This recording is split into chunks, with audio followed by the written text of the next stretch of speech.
UP दरोगा में select होना चाहते हो तो इस क्वेश्चन को करके दिखाओ। क्वेश्चन कह रहा है ए ने एक वस्तु खरीदी और उसकी मरम्मत पर 410 रुपए खर्च किए, फिर उसने इसे 30% के लाभ पर बी को बेच दिया, बी ने इसे 20% की हानि पर सी को बेच दिया, सी ने अंततः 10% के लाभ पर 2288 रुपए में बेच दिया। तो ए ने कितने रुपए का भुगतान किया था? तो ए ने बेचा है बी को 30% के लाभ पर, पहले स्टेप में 30% का प्रॉफिट है, फिर बी ने बेचा है सी को 20% की हानि पर, तो 20% हानि निकल गई। अब 30 का भी तो 20% जाएगा, 30 का 20% हो गया सर 6, इसका मतलब नेट 4% का आपको प्रॉफिट है अभी भी ए भाई साहब के रेस्पेक्ट में। अब सी ने अंततः इसे 10% के लाभ पर आगे बेच दिया। अब 10% का लाभ है, 10 और 4 14 तो ये हो गई, अब 4 का भी तो 10% लेगा जो कि हो जाएगा 0.4।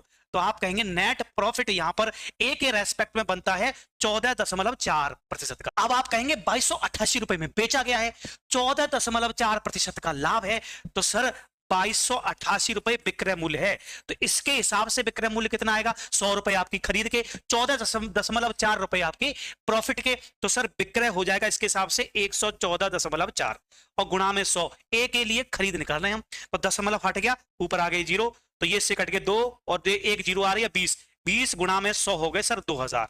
इसका मतलब ए की जेब से नेट 2000 रुपए गए होंगे, जिसमें से 410 रुपए तो उसने मरम्मत पे लगाए थे, वो मिलाकर हैं, तो 410 रुपए उसके मरम्मत के घटा दिए जाएं तो बचेंगे 1590 रुपए का उसने भुगतान किया था। ए ऑप्शन सही हो गया। ऐसी और वीडियो देखना चाहते हो तो चैनल को सब्सक्राइब करें।